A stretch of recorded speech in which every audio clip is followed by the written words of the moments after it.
los estudios universitarios del canal UCR en San Pedro de Montes de Oca le damos la más cordial bienvenida a un programa más de Sobre la Mesa.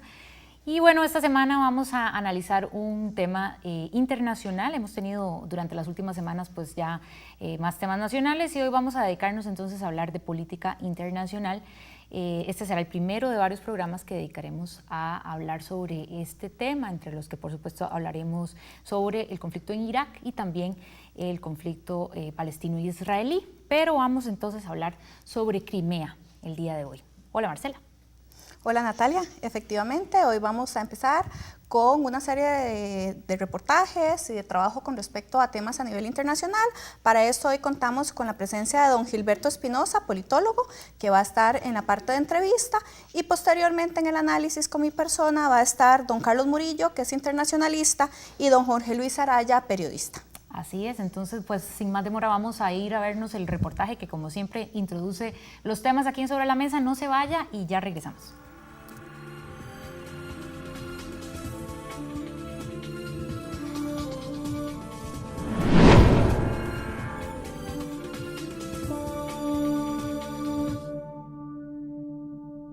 Las relaciones políticas entre Rusia y Occidente se encuentran en uno de sus puntos más bajos. Los conflictos en Ucrania, país que se ubica en el este de Europa y es ex miembro de la Unión Soviética, han provocado una crisis diplomática entre estas potencias.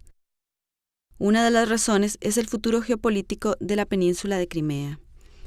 El pasado 22 de febrero se dio fin al gobierno de Víktor Yanukovych, mandatario que estuvo a cargo del régimen ucraniano desde el 2010. Su derrocamiento surge tras el llamado Euromaidán, una serie de manifestaciones de grupos europeístas que se desataron luego de la negativa de Yanukovych de firmar un acuerdo de asociación y el acuerdo de libre comercio con la Unión Europea, lo cual hubiera alejado a este país europeo de Rusia, hasta ahora su socio comercial más importante. Esta situación ha provocado una crisis política interna en Ucrania, que ha puesto a distintos territorios de ese país a exigir acercamientos con Occidente o en algunos casos a adherirse a Rusia, como es el caso de la península de Crimea. Crimea es una península ucraniana que hasta 1954 solía ser territorio ruso y que se le dio a Ucrania como regalo de la Unión Soviética durante una parte de la Guerra Fría. Rusia tiene un contrato de arrendamiento con Ucrania hasta el 2042 para tener su único puerto militar en el Mar Negro.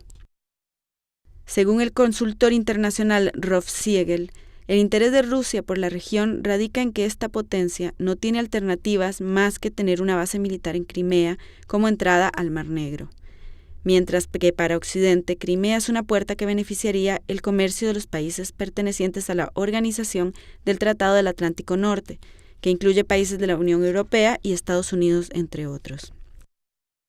Los habitantes de Crimea no se dan por vencidos en su deseo de pertenecer a la Federación Rusa. El pasado mes de marzo se celebró un referéndum convocado por autoridades de Crimea con el fin de que sus habitantes decidieran integrarse formalmente a Rusia o seguir perteneciendo a Ucrania. Con un 83% de participación en las urnas, aproximadamente un 96% de los votantes decidieron anexarse a su país vecino Rusia. La decisión provocó reacciones dentro de las Organizaciones Unidas, donde se aprobó una resolución por la cual declaran inválido el referéndum al no tener aprobación del gobierno ucraniano. Estados Unidos y la Unión Europea han iniciado una serie de ofensivas contra aquellos funcionarios que han tenido un rol protagónico en el proceso de independencia de Crimea, sanciones que van desde el congelamiento de sus activos hasta la prohibición de viajar a los Estados Unidos. Mientras tanto, Rusia hace un llamado a respetar la decisión de autodeterminación de los habitantes de Crimea. Autoridades rusas aseguran que no darán un paso atrás en esta anexión. ¿Qué futuro tiene este conflicto en la zona europea? ¿Qué consecuencias a nivel mundial puede tener lo que pase en esa región? Esta noche lo discutiremos en Sobre la Mesa.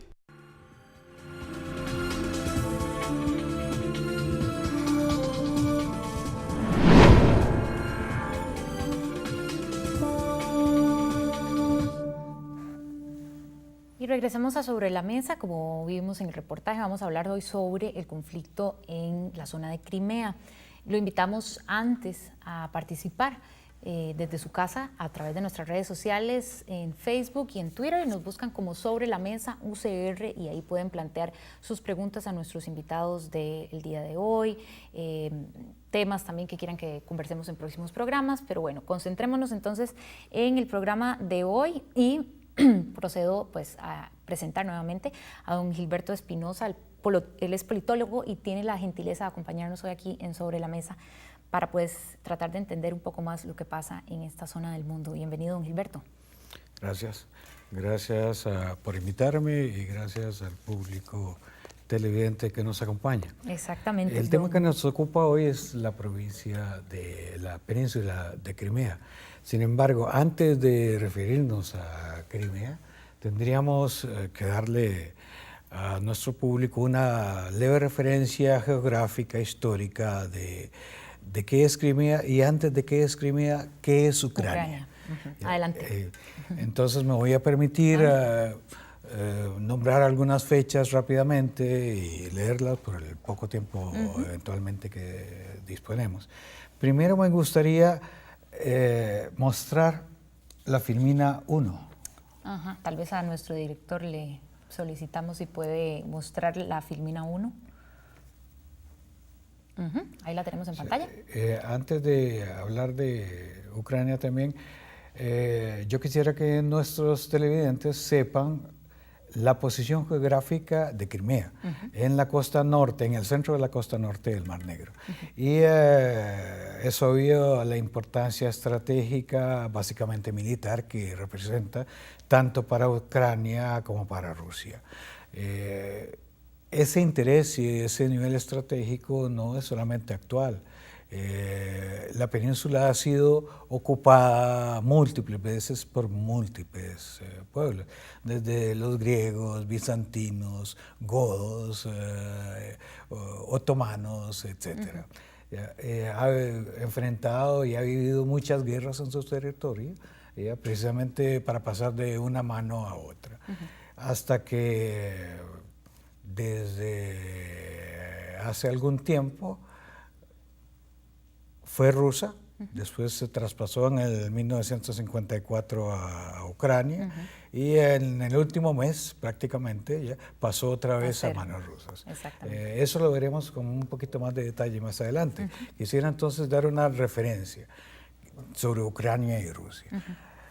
Entre el siglo IV y el siglo XII se dio un agrupamiento de diversas alianzas de pueblos eslavos del este, entre los cuales sobresalió como principal el pueblo de los rusos, que eventualmente vino a denominarse y es el pueblo ruso. Tenía su capital en lo que hoy en día es Kiev, y se llamaba la Rus de Kiev, o la Velika Rus, como la denominan rusos y ucranianos. Velika es grande, entonces la Gran Rus.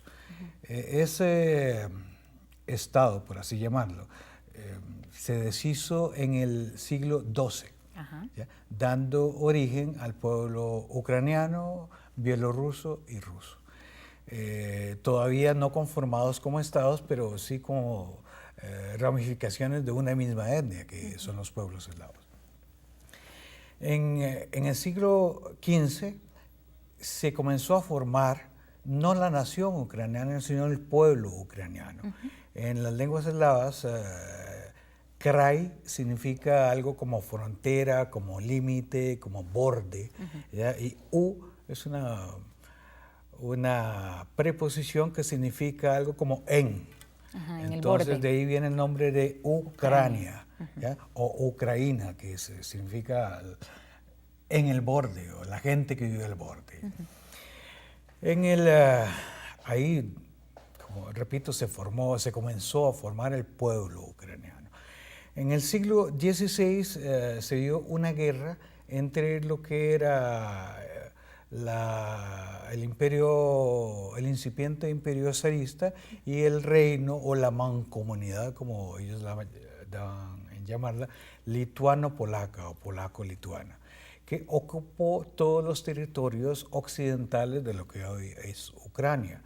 Esto es interesante también porque esto marcó una diferencia entre Rusia y Ucrania que subsiste hasta hoy en día, que es el hecho del catolicismo. Ucrania es católica, así muy a grosso modo, y Rusia es ortodoxa. Con sus porcentajes diversos de acuerdo a la región, pero eso es básicamente una división. Aprovecho para religiosa. preguntarle cómo es la división a nivel de idiomas. El idioma ucraniano y el idioma ruso y el bielorruso son de la misma familia, del mismo, es como portugués, italiano y español, algo parecido. Incluso dentro de las mismas lenguas, cada una y sus acentos y sus pequeñas diferencias acorde a la región.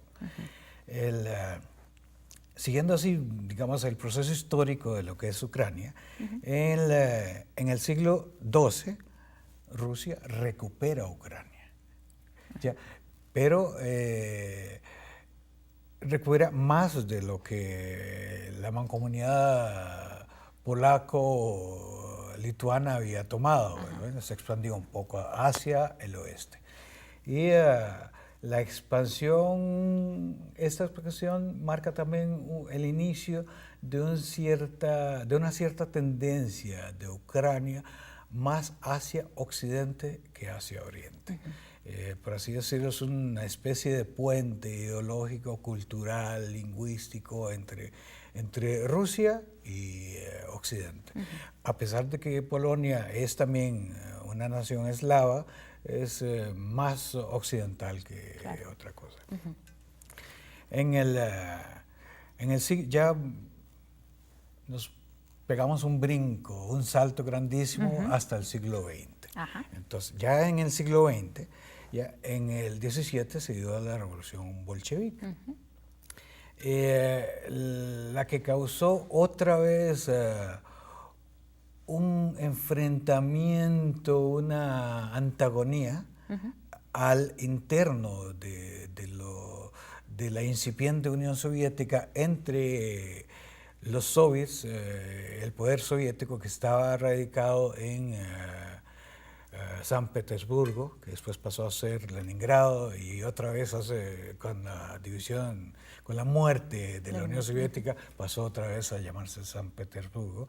Entonces existía esa dualidad de funciones entre los soviets y el gobierno ucraniano, que radicaba en un parlamento que se llamaba la Rada, que obviamente estaba compuesta por burgueses que no apoyaban para nada el poder soviético. Entonces, desde el 17 hasta el final de la guerra civil, más o menos rusa, por ahí por el 1922, Ucrania siempre fue un baluarte de Occidente, por así decirlo. Dio su completo apoyo a las tropas austríacas y alemanas que venían a luchar contra el poder, contra la instauración del poder soviético. Vamos a dejarlo hasta aquí en este bloque, porque en la segunda parte vamos a ver qué pasó con la Segunda Guerra Mundial. Y entonces, bueno, vamos a seguir hablando sobre este interesante tema. Muchas gracias, don Gilberto. Ya regresamos a Sobre la Mesa.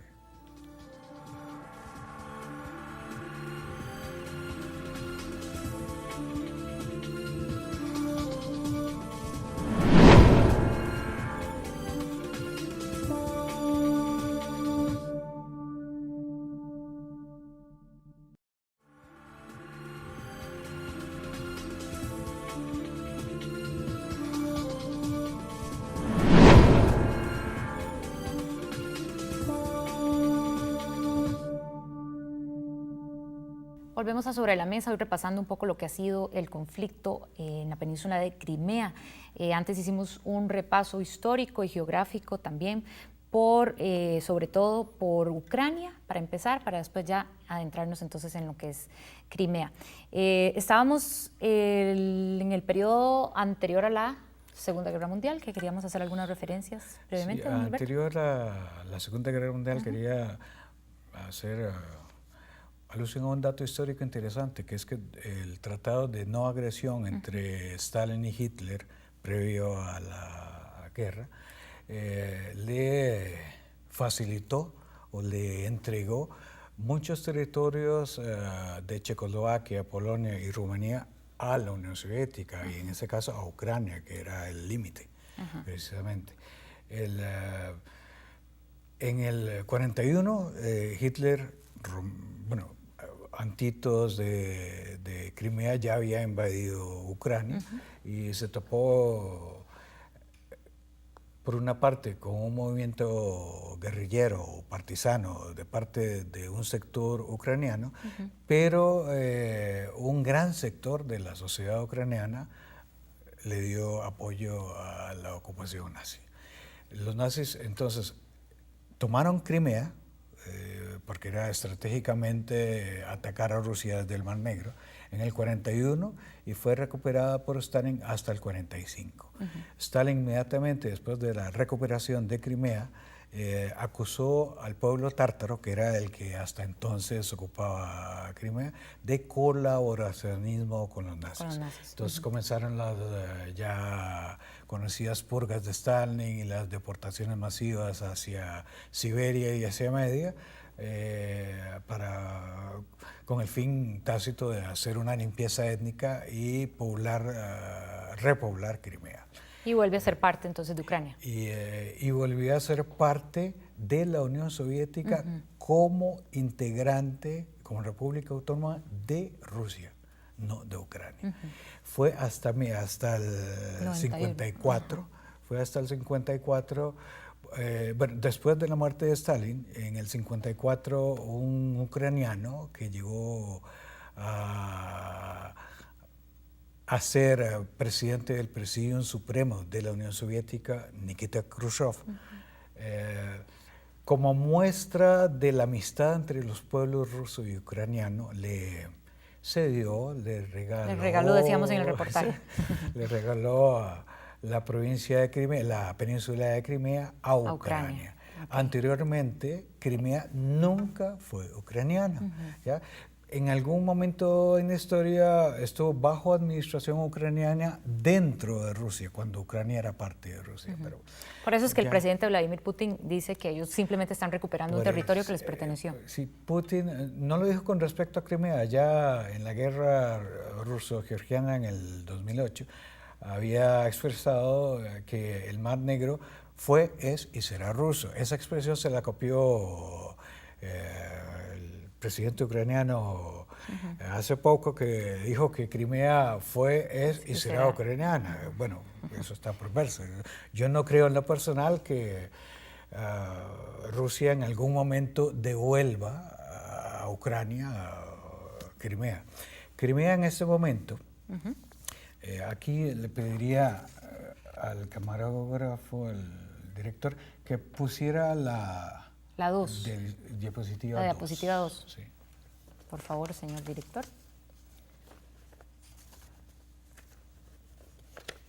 Ya casi la tenemos. Ahí está, en pantalla.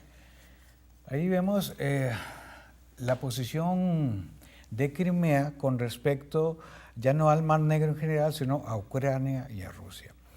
Y ahí podemos ver el nivel estratégico militar, sobre todo, que representa para Rusia el tener a Crimea de su lado. Por un lado le facilita la salida al Mar Negro y por otro lado le facilita también una eventual presión a Ucrania por vía terrestre. Aquí en el límite de la provincia, de la península con Rusia, está el estrecho de Kerch, que son solamente 20 kilómetros. Y si Crimea permaneciese ucraniana, habría 20 metros nada más de maniobra, 20 kilómetros. Entonces, representa un gran interés estratégico para Rusia. Por otro lado, ¿qué es Crimea? Crimea tiene una extensión territorial de más o menos 27.000 kilómetros. Tiene una población actual, a grosso modo, de 2 millones, de los cuales más o menos el 70, 60 y pico por ciento son rusos, cerca del 24% son ucranianos, y hay un 15% más o menos, de un 12 a un 15 de tártaros, y el resto de minorías, armenias, incluso hay griegos todavía, etc. Pero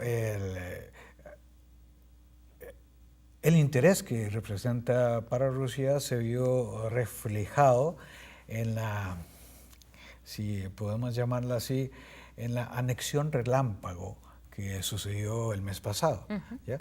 Que en 3 días, después de un referéndum en el que la mayoría de la población apoyó la anexión a Rusia, que no reconoce Occidente. Incluso Costa Rica no lo reconoció en Naciones Unidas. Se formalizó en el Kremlin ya la anexión. En este momento, ya formalmente Crimea forma parte de la Federación Rusa. Crimea como república autónoma, y el puerto de Sebastopol, o Sebastopol, que históricamente ha sido siempre una base militar, desde las diversas ocupaciones hasta el periodo soviético. Los nazis la ocuparon en la Segunda Guerra Mundial, y siendo un puerto que tiene una posición privilegiada, controla el Mar Negro, todas las salidas y las entradas.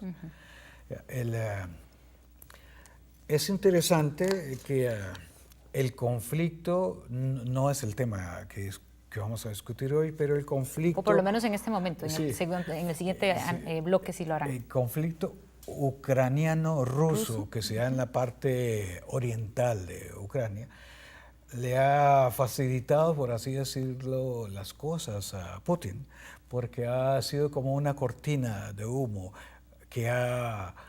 y la opinión mundial se ha centrado en esos territorios, en ese conflicto, y ya Crimea ha perdido su interés político, por así llamarlo, en los últimos días. Vemos que en las cadenas internacionales y todo, sobre todo hoy con la caída del avión y todo lo demás, ya muy poca gente está pensando en Crimea. Hay algo que quiero mencionar nada más, que Crimea es parte de lo que en lo personal yo pienso es un cordón defensivo que Putin, tal vez el señor la filmina número 5, tal vez si nos colaboran los compañeros. Gracias. Ya va a salir, ahí está. La península de Crimea yo considero que es solo parte de un cordón defensivo que Rusia ha logrado y todavía está estableciendo, comenzando por el Alto Karabaj en Azerbaiyán, que ha mostrado algunas inclinaciones hacia Occidente. Entonces ahí hay un enclave armenio, y Armenia históricamente siempre ha sido un aliado de Rusia. Ya después, en el 2008, ya se aseguró, Saakashvili, el presidente de Georgia, le puso en bandeja de plata a Rusia el invadir a Osetia del Sur, con el pretexto, si se puede decir así, de proteger igual a Abjasia. Entonces vemos que es un cordón que pasa por Crimea. Y otra cosa que quería mencionar es, hay una zona entre Moldavia y Ucrania, en el margen oriental del río Dniester, ya que se llama Transnistria, que tiene un 70% de población rusa, obviamente ruso parlante, que se separó, declaró hace algunos años independencia de Ucrania y de Moldavia. No es reconocido, yo creo que solo por Rusia en este momento, pero ahí también hay una fuerte presencia militar rusa. Por eso creo que es parte también de ese cordón. Bueno, queremos darle muchas gracias, don Gilberto, por este brevísimo. Yo sé que hace falta mucho más tiempo para poder explicar todo lo que quisiéramos poder hablar, pero yo creo que ha sido bastante ilustrativo para ya que nuestros analistas pues entren en materia y hablar como pues del todo el conflicto geopolítico y las consecuencias que puede tener para el resto del mundo. A usted lo vamos a tener más adelante porque tiene derecho a réplica dependiendo de lo que digan nuestros analistas en el siguiente bloque. Y bueno, entonces estamos en Sobre la Mesa. En la próxima parte Marcela Piedra entonces estará con los invitados en el análisis. Ya venimos.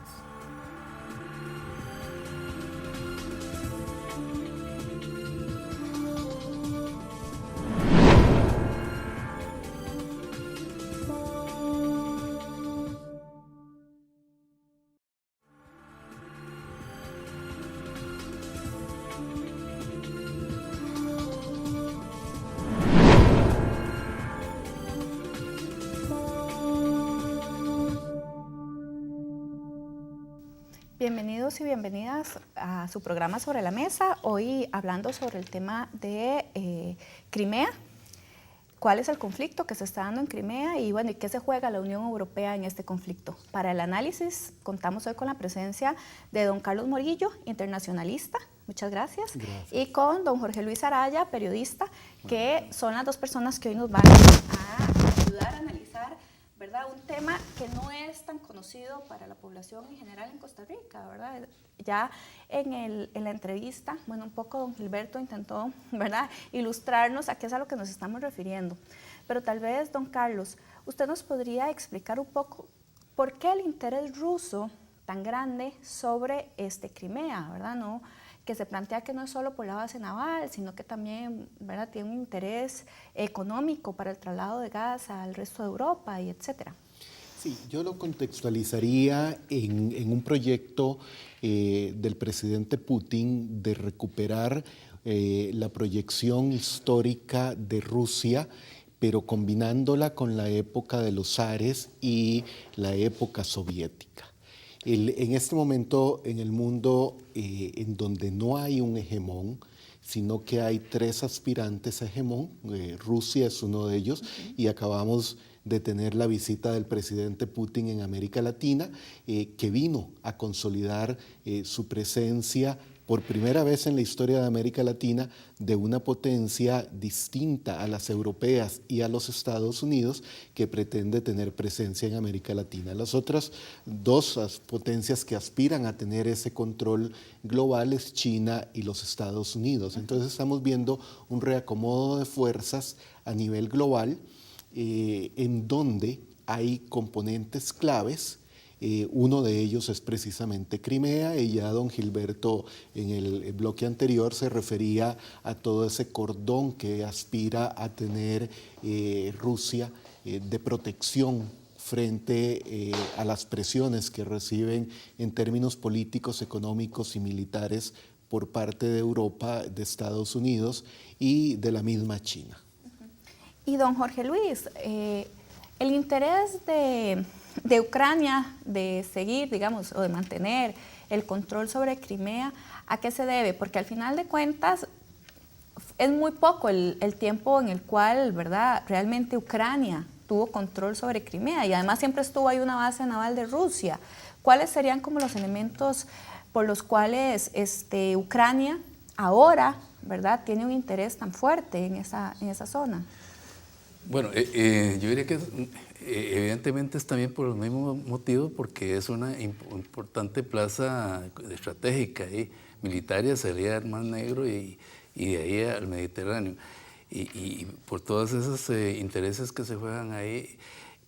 Y aunque Ucrania, en la crisis que tiene en este momento, las grandes contradicciones internas que hay, la posición sobre Crimea es contradictoria también, porque por un lado ellos dice el poder de Kiev, el gobierno de Kiev ahora dice que sigue considerando Crimea es parte de Ucrania, pero al mismo tiempo toma medidas como cortar la electricidad, el agua, todos los contactos financieros, bancarios, con lo cual está empujando a Crimea, facilitándole, digamos, por decirlo así, las cosas a Rusia para consolidar la recuperación, como considera Rusia que es lo que está haciendo, que es su territorio tradicional, histórico, que era parte de Rusia, ¿verdad?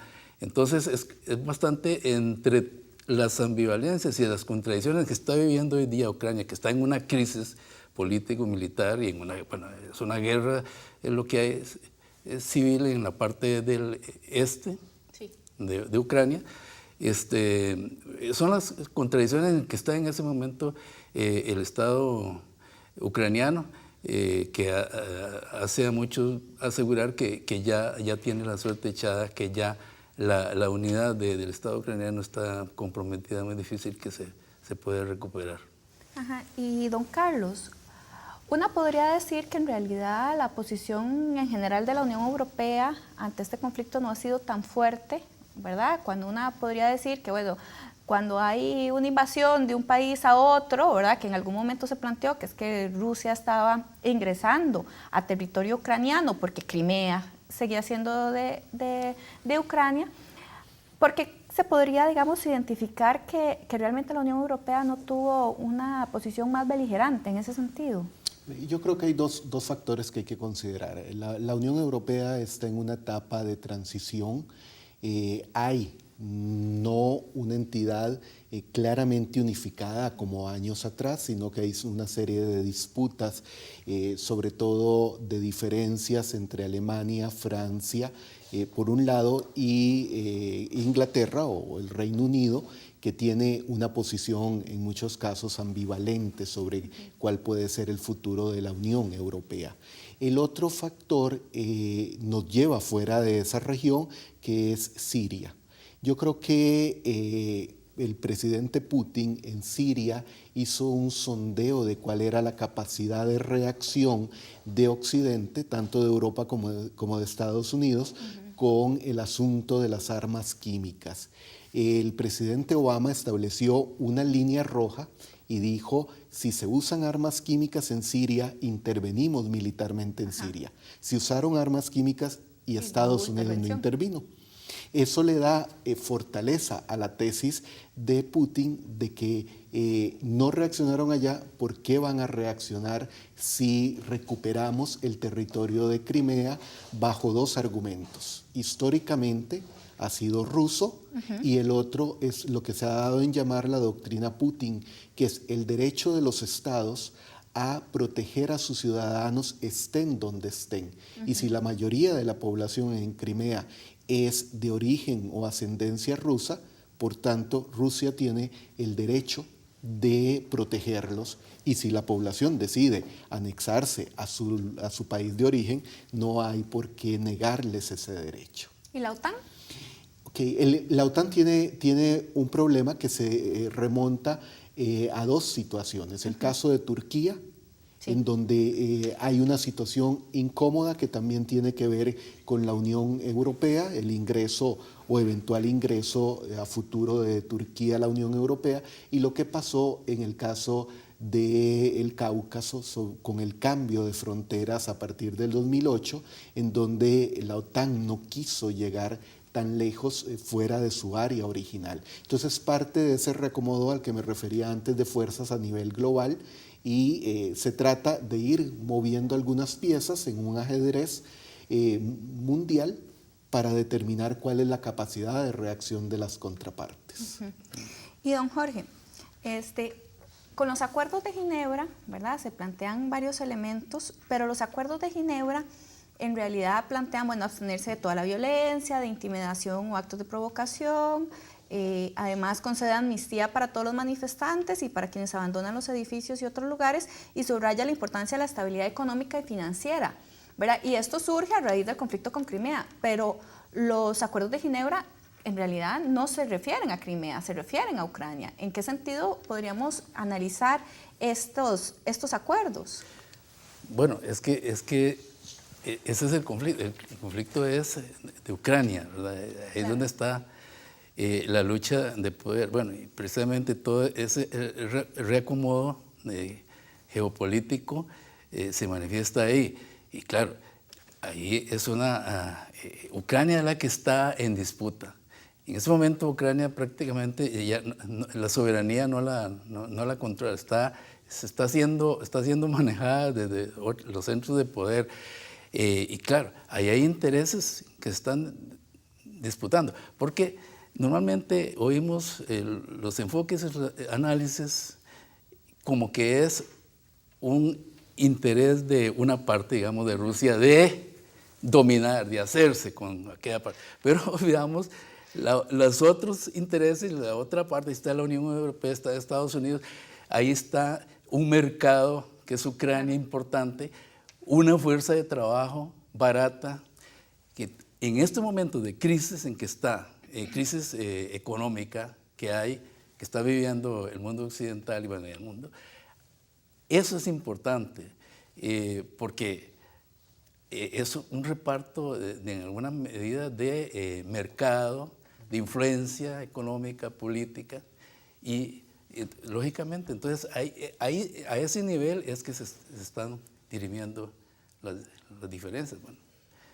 por eso, sí, hay negociaciones internacionales entre las partes, digamos, involucradas e interesadas, pero al final termina prevaleciendo lo que están buscando los poderes hegemónicos.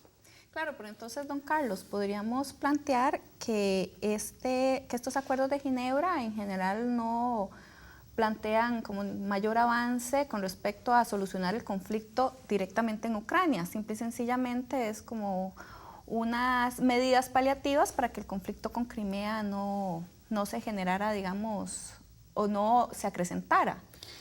Yo creo que estamos en una coyuntura que no es la primera vez en los últimos 2 siglos que se presenta. Ya a inicios del siglo XIX, al igual que en 1914, hay una serie de eventos que podemos traerlos al presente y compararlos con la actual situación. Hay un juego que en relaciones internacionales se llama de alta política, en donde este tipo de acuerdos de carácter diplomático y sobre todo hoy, y es la diferencia con los 2 siglos anteriores, con un peso económico significativo, pasan a un segundo plano. El verdadero juego de la política mundial está en esa lucha entre las grandes potencias por crear sus zonas de influencia en un momento en el que los nacionalismos han crecido.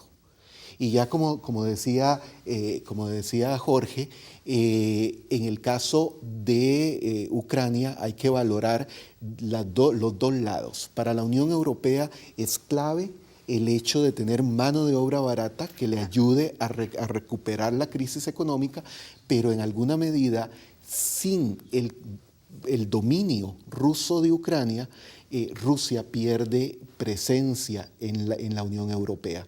Tiene por el norte a los estados bálticos, a Polonia, que son una barrera entre Europa y Rusia. En el sur hay una serie de conflictos, sobre todo en la parte sur del Mar Negro, en donde la presencia rusa no es tan sólida, con Turquía. Lo único que le queda como paso entre Rusia y Europa es Ucrania. Es Ucrania. Perfecto. Bueno, hoy estamos en Sobre la Mesa analizando el conflicto en Crimea. ¿Qué se juega la Unión Europea en este tema? Vamos a una pausa y ya regresamos.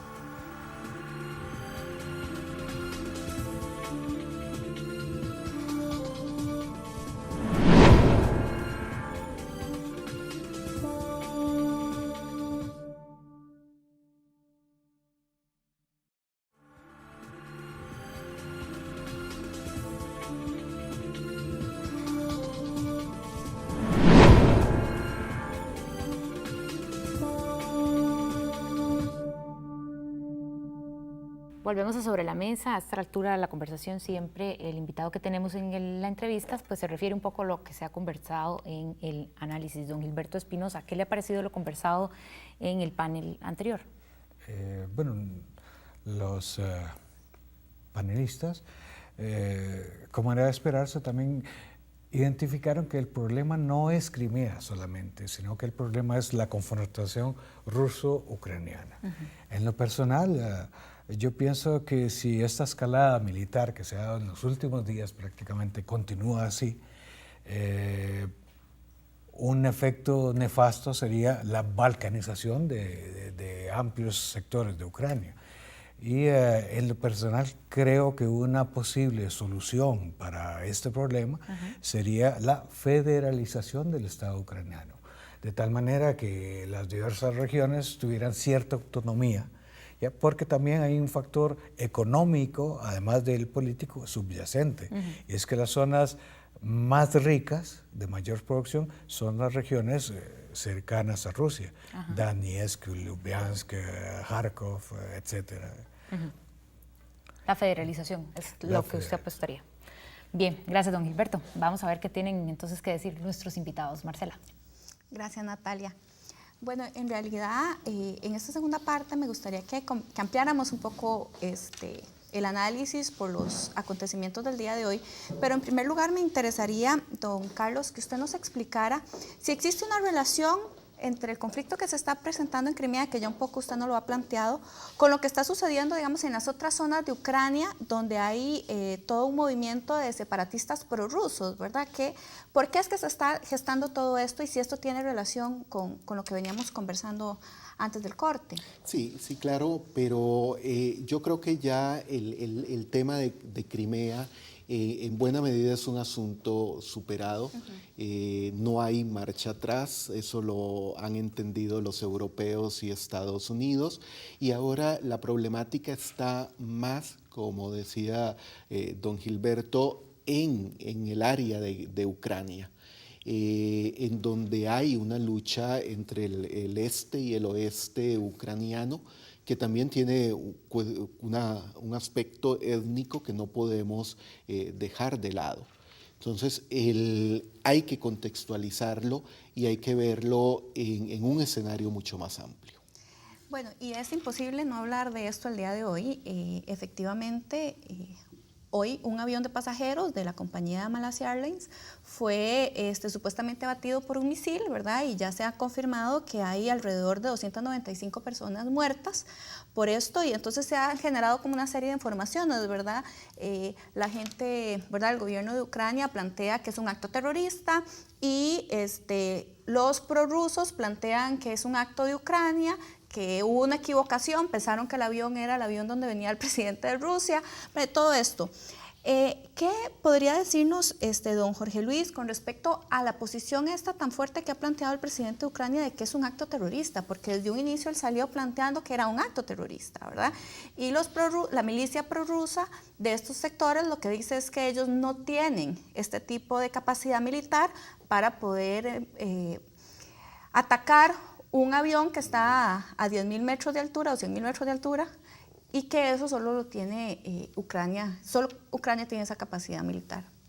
Sí, bueno, es lo de siempre, ahora vienen las acusaciones mutuas, cada parte tratará de indicarle la responsabilidad a la otra, porque están en un enfrentamiento bélico, y como todos sabemos, en las guerras hay una guerra en terreno, ¿verdad?, real, con disparos y cañonazos, y otra que es de propaganda, y en nuestros días son guerras virtuales también, son guerras que se juegan en campos distintos, pero son guerras igualmente que deciden al final.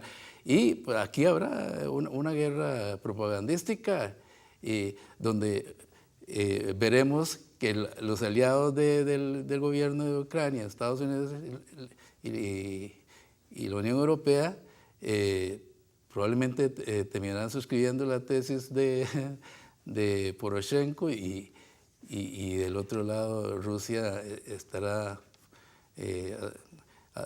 ¿cómo se llama?, avalando la posición de los llamados de rebeldes del este, o de los prorrusos del este de Ucrania. Ahora, lo que pasa es que ahí es una manifestación de lo que ha venido sucediendo en las últimas semanas. Hay una guerra donde hay combates y hay muertes que se habla poco, inclusive en las noticias, pero hay muertes de civiles prácticamente todos los días, y también de población civil y de niños, porque ha habido combates, bombardeos, y hay zonas donde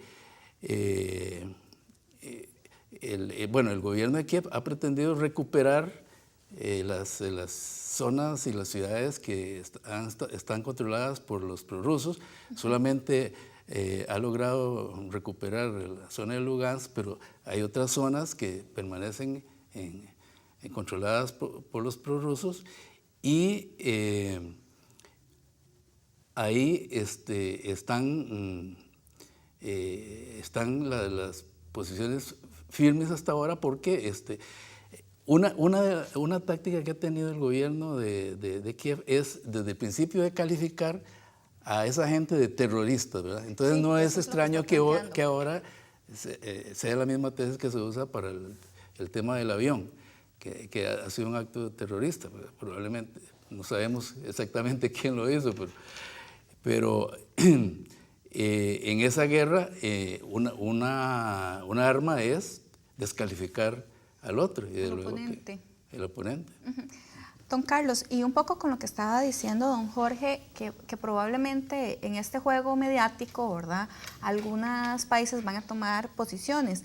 Me llama mucho la atención que con respecto a lo que ha planteado Estados Unidos, por un lado sale el presidente Barack Obama diciendo que, bueno, que es una tragedia terrible, que van a dar asistencia y ayuda para poder determinar qué fue lo que pasó, pero por otro lado su vicepresidente sale, ¿verdad?, dando declaraciones un poco más fuertes de que esto fue un acto terrible, ¿verdad?, que habría que tomar medidas con respecto a quien haya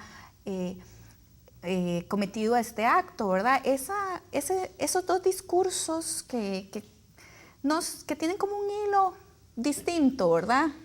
Sí, porque hay en este momento, y no es la primera vez, si uno analiza cómo se están comportando las tres grandes potencias, hay un manejo que algunos podrían interpretar de doble discurso.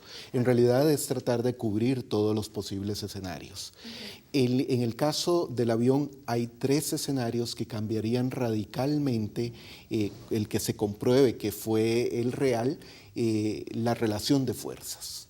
O sea, si el misil fue disparado por fuerzas ucranianas, esto coloca a la Unión Europea y a los Estados Unidos en una posición muy difícil para seguir respaldando al gobierno de Kiev.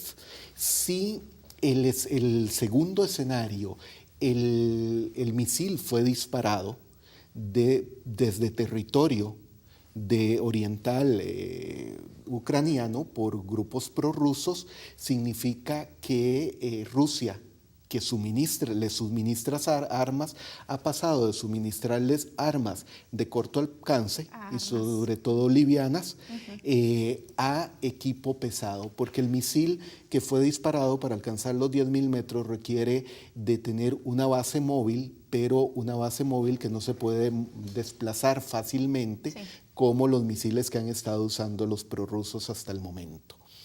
Eso colocaría al mundo en contra de Rusia.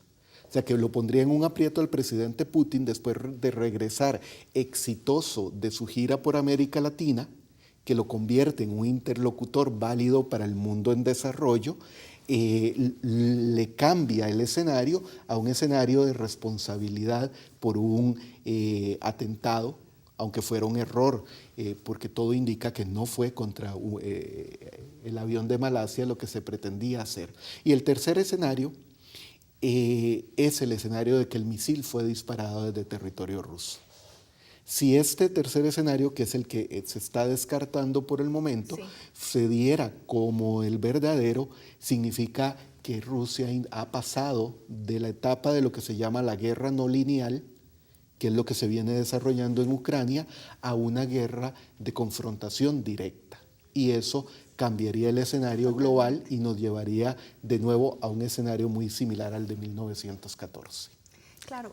Y en ese sentido, bueno, si usted nos quería decir algo. En ese caso rompería la línea que ha venido manteniendo, digamos, Rusia, que un manejo bastante cauteloso, hábil en cuanto a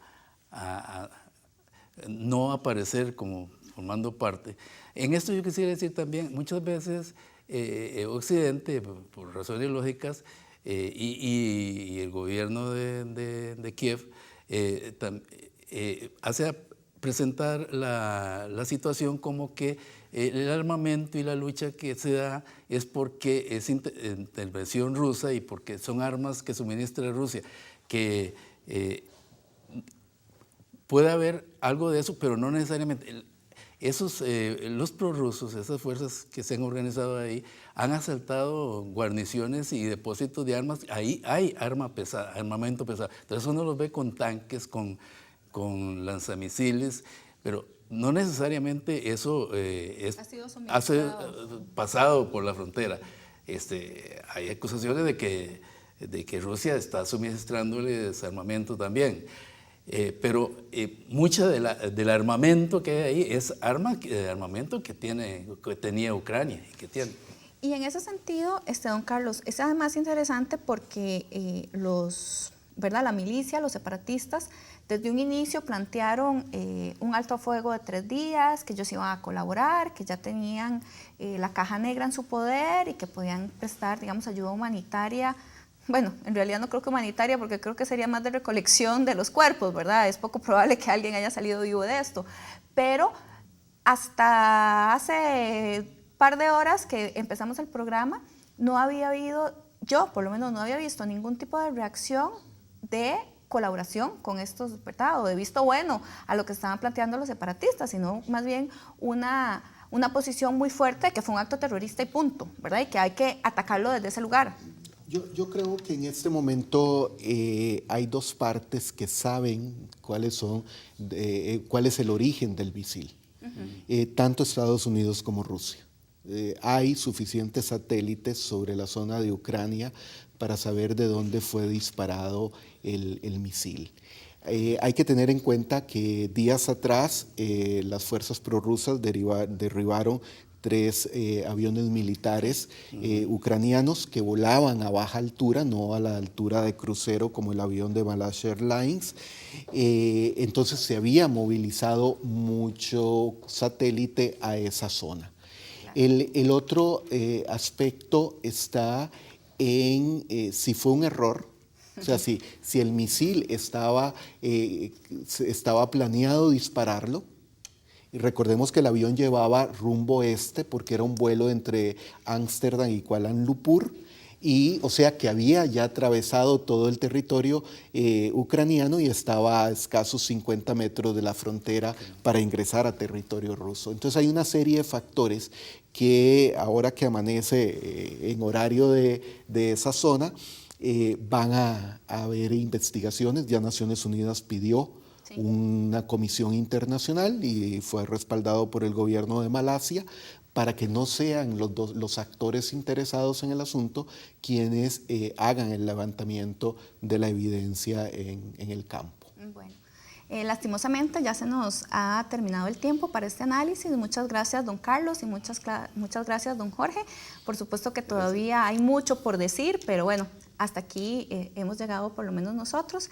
Muchas gracias y bueno, Natalia nos tiene algo que comentar.